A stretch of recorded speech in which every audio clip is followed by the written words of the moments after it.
e é difícil e a nossa caminhada se torna complicada e muitos desistem até do caminho.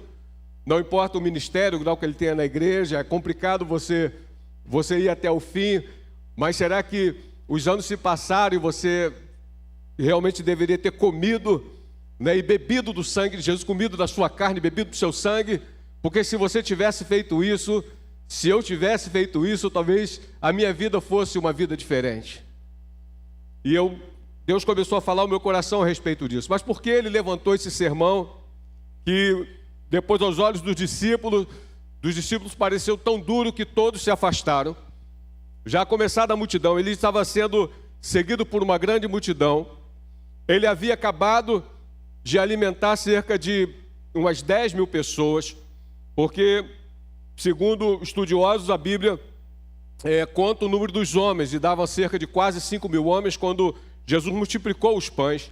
Então, pouco antes desse sermão, ele havia alimentado uma grande multidão que o seguia. Ele foi encontrado ali entre aquelas pessoas, toda aquela multidão, um jovem que trazia consigo 5 pães e 2 peixinhos. E Jesus multiplicou e alimentou todos eles. Então, para Jesus não existia dificuldades, porque Jesus é Deus.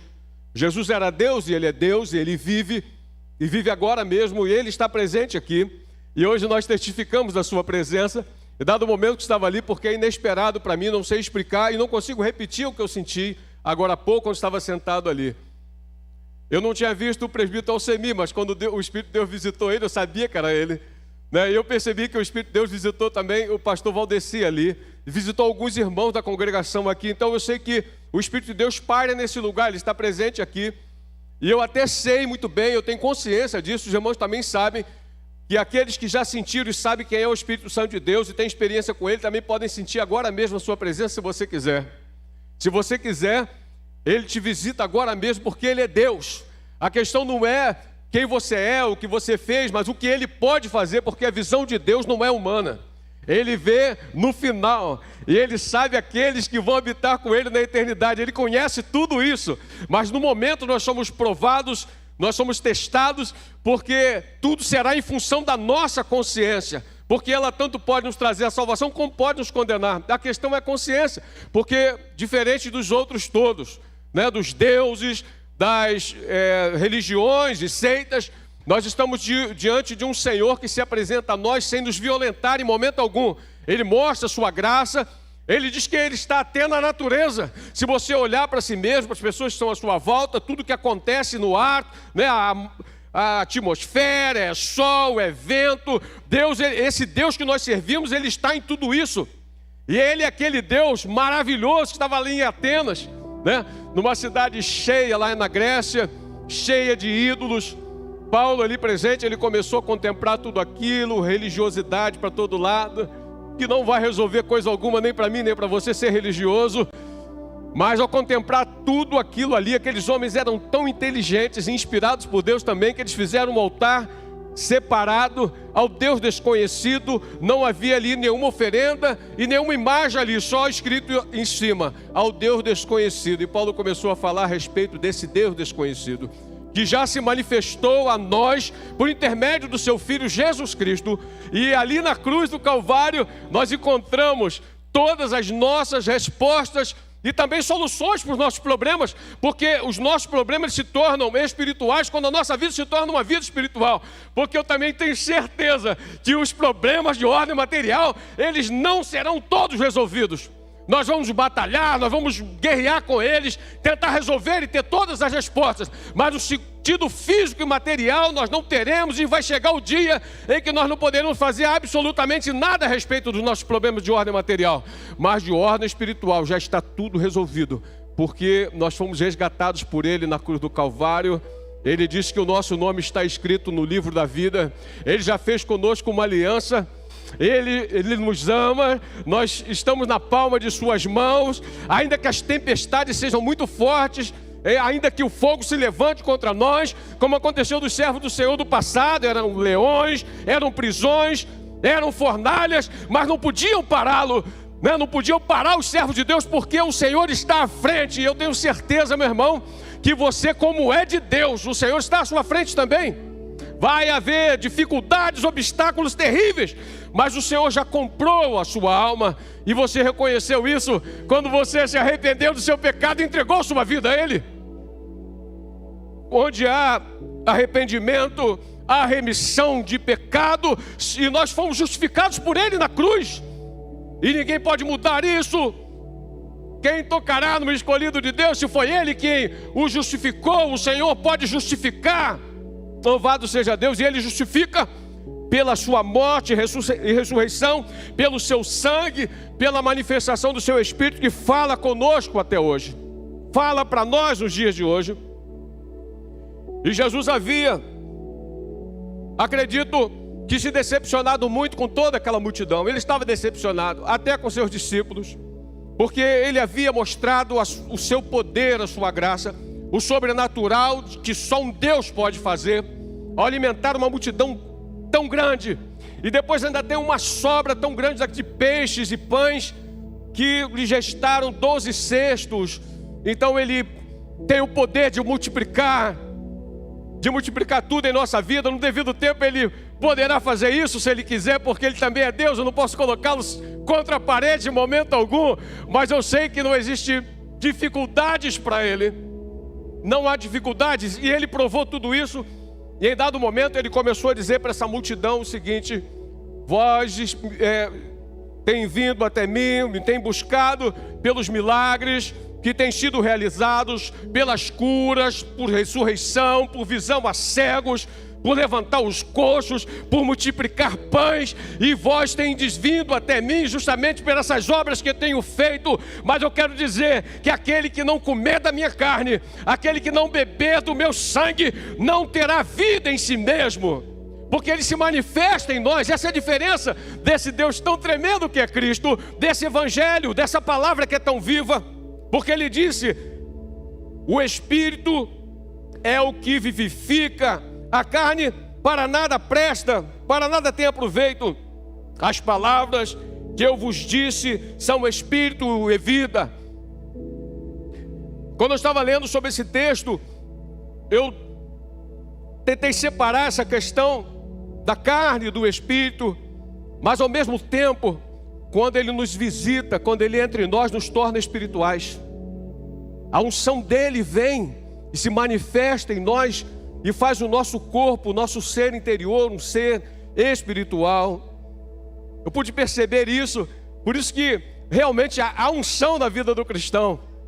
Deus é um Deus tremendo. Eu vou repetir um testemunho que dei, porque o testemunho edifica. Um dia, um senhor foi em minha casa, ele bateu no meu portão e disse assim: irmão, eu não sei se você faz esse tipo de oração, mas a minha cunhada, ela está o dia todo possessa por demônios. E nesse momento, lá em casa, nós estamos orando por ela, tem um pastor lá orando por ela. Rapaz, a coisa está feia lá, irmão. Eu falei: rapaz, nós vamos sim. Aí eu fui lá para dentro, orei. Primeiro eu falei: meu Deus, tem misericórdia. Nós oramos e fomos para lá. Quando eu cheguei, era uma guerra tremenda, lugar apertado, todo mundo suado, uma batalha. Eu falei: meu Deus, o que eu vim fazer aqui? Me deu vontade de voltar da porta. Honestamente, me deu vontade de voltar da porta, mas fiquei. E eles gritaram, expulsaram o demônio. E o demônio não queria sair dali de jeito nenhum. E em dado momento ele falou assim: vamos dar oportunidade ao irmão, que o irmão está aqui. E nós fomos orar por aquela mulher. E o demônio, na verdade, ele sempre gosta de prevalecer das situações. E não podemos dar confiança a ele. Precisamos, na verdade, mostrar a autoridade do nome de Jesus para que ele saia, em nome de Jesus, e não vai ser diferente. Vai a libertação, vai acontecer a libertação, porque é o nome de Jesus que faz isso. E a igreja precisa tomar posse dessa autoridade em nome de Jesus. É Jesus que faz, é Jesus que expulsa os demônios. E quando chegou a nossa hora, a oportunidade, eu pedi: segura mais ela não. Quando estendi a mão sobre ela, era tão agressivo que tentou me bater umas 2 vezes. Mas em nome de Jesus ela ficou liberta. Quando ela caiu em prantos e sentou no sofá e começou a querer vomitar, mas ela não tinha comido nada o dia todo, e ela só colocava água para fora, e ficou liberta. E hoje, graças a Deus, é minha vizinha. A família está indo para a igreja. Está todo mundo me dando até a paz do Senhor. Até hoje já passou um tempinho. Um tempo atrás, já tem um tempinho, nós fomos chamados para orar por um rapaz. E falaram para mim assim: olha, você vê como Deus é um Deus extraordinário. Ele usa até quem não é. E nesse caso, realmente eu não sou. Não sou e não tenho nenhuma pretensão em ser coisa alguma. Mas se Deus quiser fazer, Ele pode fazer. Porque Deus tudo pode. Teve um dia, eu estava em casa também e veio um garoto, disse assim: olha, meu tio está te chamando para o senhor orar lá por uma pessoa lá.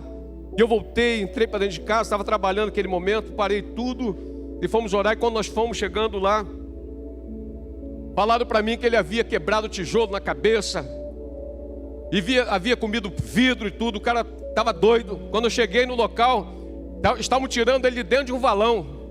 Eu falei: meu Deus do céu, que situação. Tem uma pontezinha na minha rua. Logo que você chega na entrada da minha rua, você vê essa ponte.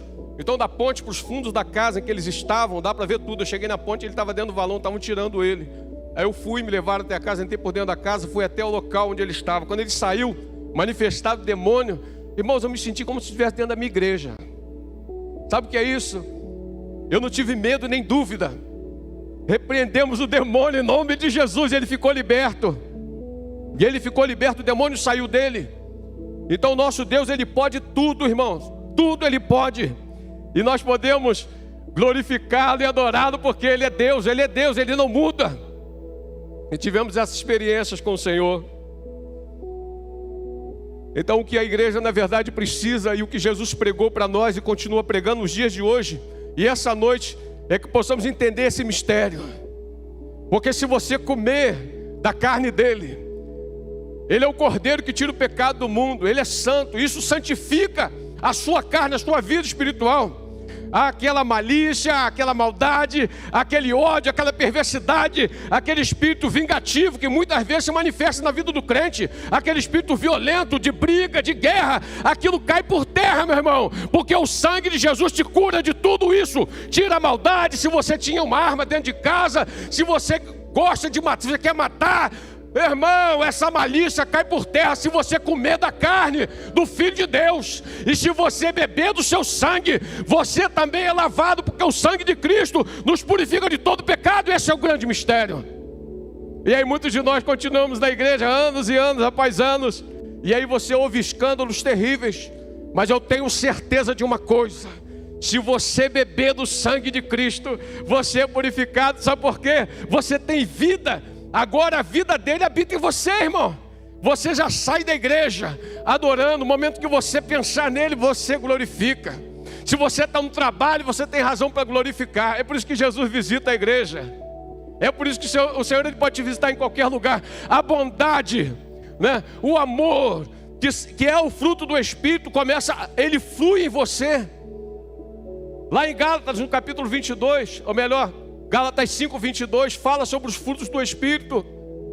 Mas por que a questão dos frutos do Espírito? Na verdade, claro, é Deus na sua vida. E é o que o crente precisa para o crente se sentir alimentado. O crente é alimentado pelo alimento, que é o Espírito, que é o fruto do Espírito, que alimenta você. Está escrito ali: mas o fruto do Espírito é amor, gozo, paz, longanimidade, benignidade, bondade, fé, mansidão e temperança. Quando esse fruto se manifestar em você, haverá paz na sua vida, haverá equilíbrio em sua vida. As águas elas vão bater, está lá em Mateus no capítulo 7. Elas virão contra a nossa casa espiritual. Então a nossa casa espiritual precisa estar sobre a rocha para você suportar bem o vento. Satanás ele vai se levantar contra você, isso é certo que vai. Mas meu filho, você tem uma morada nos céus. Os problemas aqui talvez você não vá resolver não, mas deixa tudo para trás, porque quando Jesus te chamar, você vai ser arrebatado por Ele, no abrir e piscar de olhos. E é uma mansão celestial guardando a igreja do Senhor. O noivo vem buscar a igreja. Louvado seja o nome do Senhor Jesus. Esse é o Cordeiro de Deus que tira o pecado do mundo, que santifica a igreja, que purifica. Sem a santificação e a fé, ninguém verá o Senhor. Essa é a mensagem que o Senhor colocou em nosso coração. Não vamos prolongar, porque também já deu a hora. Deus abençoe a igreja, né? Sinta alegria, o fruto do Espírito em seu coração. Deus te abençoe, a igreja, em nome de Jesus. Amém. Glória a Deus, sua bondade me seguirá. Não é isso que diz o hino? E o Salmo 23. Sua bondade e sua misericórdia me seguirão todos os dias da minha vida. Fique de pé, irmãos. Glória a Deus. Aleluia. Maior que está em nós do que o que está no mundo. Irmão, nós vamos fazer a última oração de quem está fazendo campanha pelo seu ente querido, pela libertação de um ente querido, por uma porta de emprego, por uma causa na justiça. Se quiser vir aqui na frente, venha rápido. Nós vamos estar ministrando essa oração final. Se alguém tem algum vício, quer deixar o vício, pode vir com fé. Pega o óleo, os obreiros vão ministrar, como foi ministrado aqui pela palavra, pastor William. O Senhor, Ele é poderoso para quebrar toda a fortaleza. Não importa as obras do maligno, irmãos. Os espíritos imundos, eles vão embora.